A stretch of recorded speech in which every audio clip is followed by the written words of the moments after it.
I'm Justin Brady, and I'm really proud and honored to be partnering with the Borlaug Dialogue, of course, the World Food Prize, as everyone calls it, here in their global headquarters, one of the most beautiful buildings in downtown Des Moines, actually probably the most beautiful building in downtown Des Moines. And I'm joined with the president of the World Food Prize, Mashal Husain. Hopefully I got that right. You Mashal, did. You thank did. you so much for coming on the Iowa podcast. Really Yeah, appreciate it. thank you. Thank you for welcoming me. This is like your Super Bowl, kind of. You know, this Can I is say kind that? of like our signature event Yes, on our absolutely. home turf at our global headquarters, but we're out there in the world convening and having events, and I'm happy to share more about that with you. Yeah. So I was born Ready? in Pakistan. Really? How long have you been here? So I was born in Pakistan, grew up in East Africa, in Dar es Salaam, Tanzania. I learned English as a little girl in Tanzania. I took those classes, ESL, English as a Second Language classes. Went to the international school in Tanzania, and then we moved to Manila, Philippines. I grew up in Manila and then lived in Bangkok, Thailand. Really? Yes. Huh. And then we moved Goodness. because of my father's job. Was he military? He worked for an American oil company.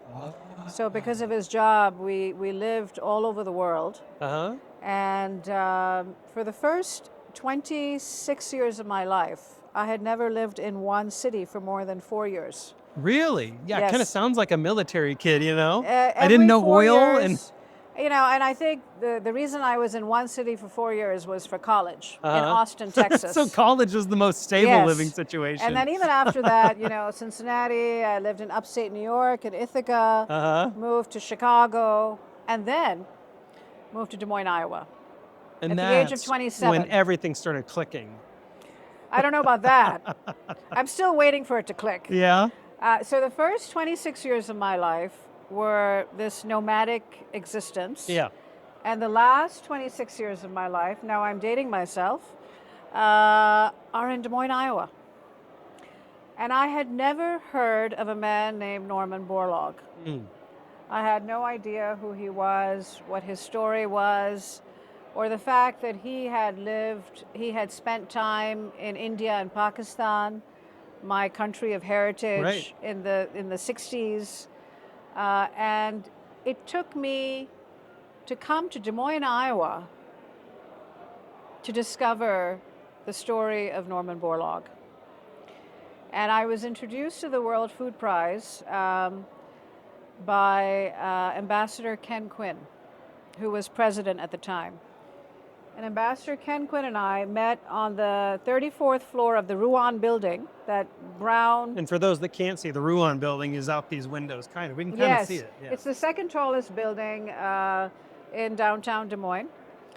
We met on the 34th floor of the Ruan building, and we discovered that he had been deputy ambassador in the Philippines around the same time that I was a little girl growing up That's cool. at the international school in Manila. And his kids and I had some of the same teachers at the international school. So here we were meeting 30 years later, halfway around the world.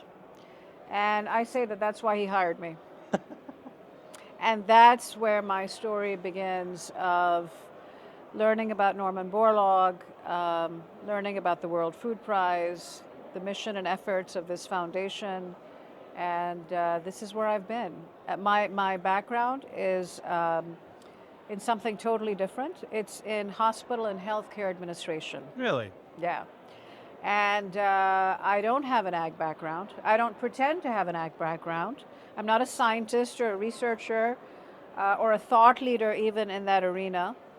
But you know, I don't think you have to be one of those things to call, to be a hunger fighter and to make this Yep, I your agree with that. calling in life, right? Mm-hmm. So I've been here for 18 years, Wow. and it's the joy of my professional career. I just kind of landed into this world Yeah.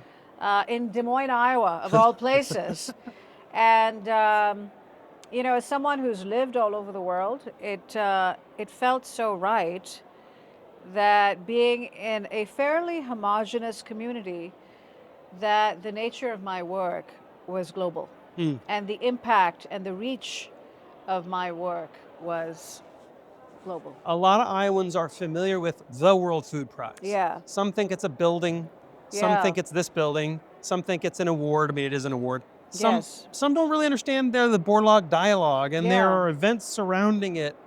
So break those down just in a yeah, very simplistic, like eighth grader view, and then yes, I have some questions around it. yeah. So the World Food Prize Foundation is about three things. We are an awarding and recognizing organization, hence our name, the World Food Prize. But in addition to the World Food Prize, we have a number of other awards of recognition. So we're an awarding and recognizing organization. We are a convener of conversations. This is one of them, the Borlaug Dialogue. This is our signature event.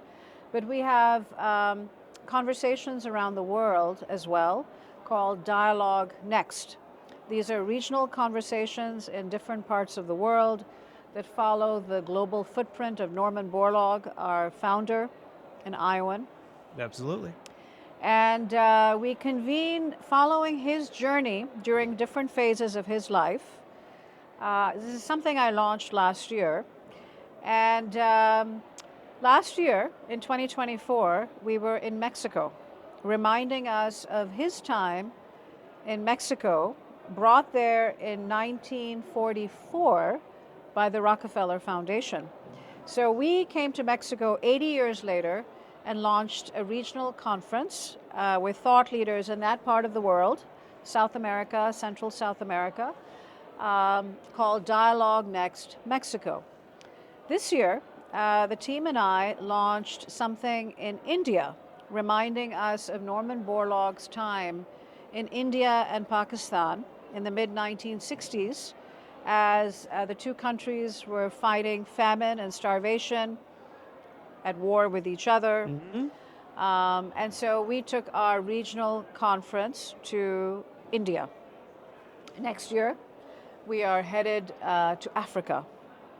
That reminds us of Norman Borlaug's time in trying to bring the Green Revolution to Africa in the last phase of his life.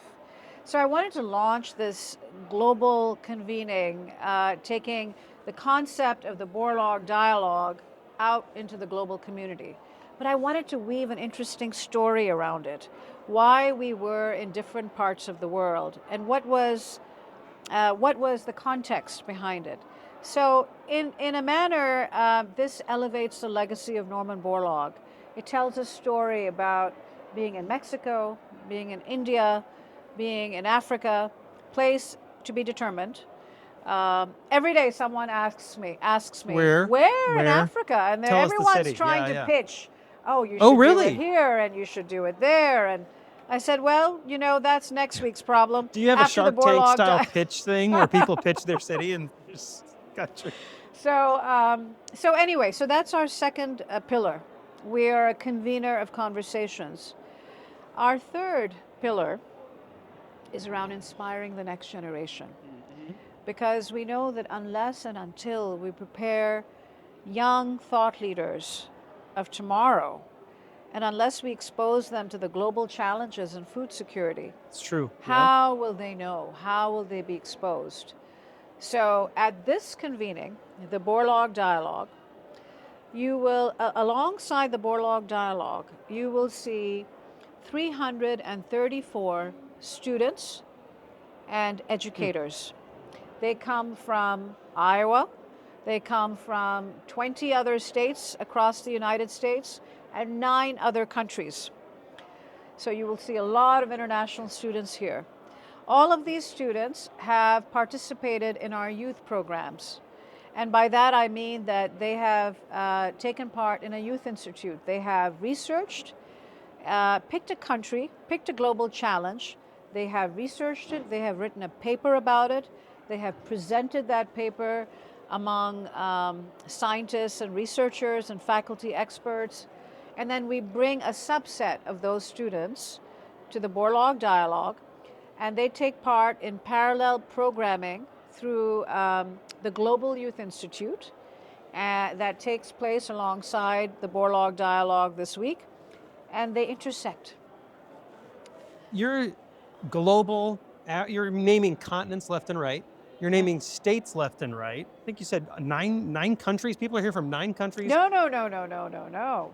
Students are here from Students 9 are here. countries. Just students are There here. are people here from over 50 countries. Over 50 countries. Yes. So I always say that for a moment, for a week, Des Moines transforms into a mini Right. United Nations. Yes. And they Yes. are here for the World Food Prize. There are scientists, thought leaders, farmers, ministers of agriculture, the vice president of Ghana.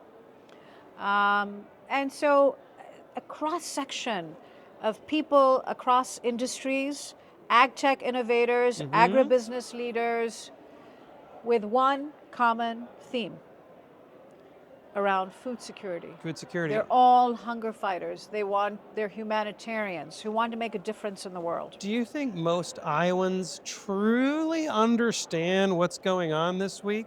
I Because hope so. it is a big deal. Like you mentioned, it's kind of a hunger version of the UN. Yes. And do they really understand the importance and how big the Borlaug Dialogue and how big the World Food Prize is? Yes.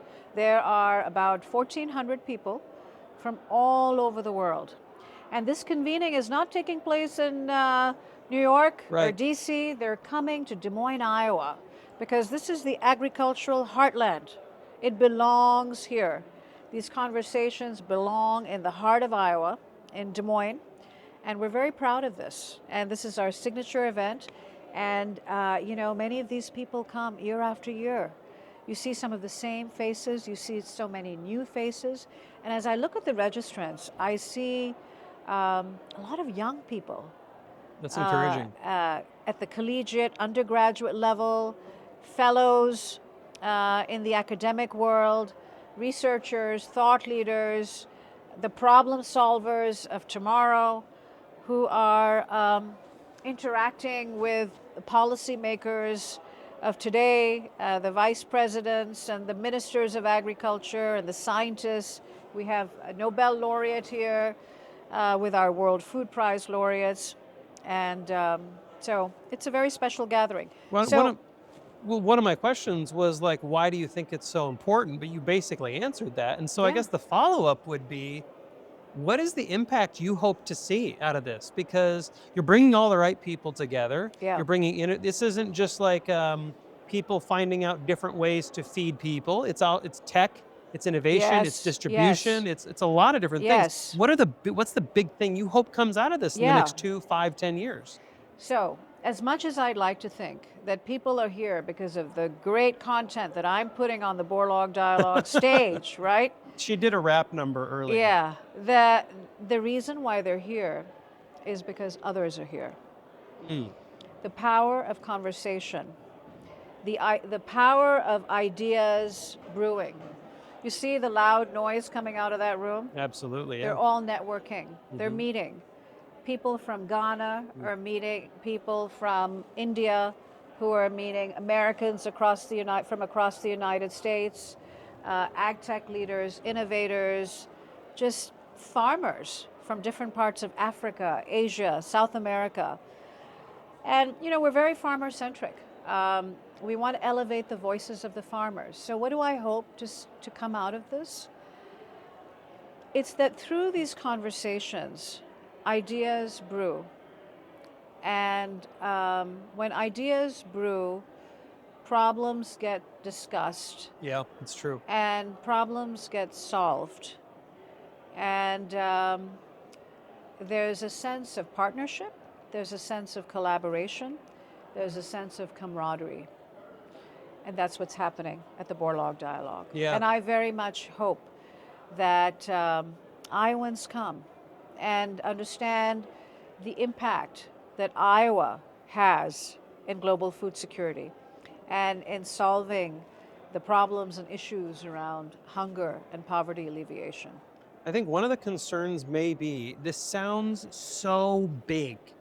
global hunger, you have Nobel laureates, you have vice presidents, you have people from hundreds of countries.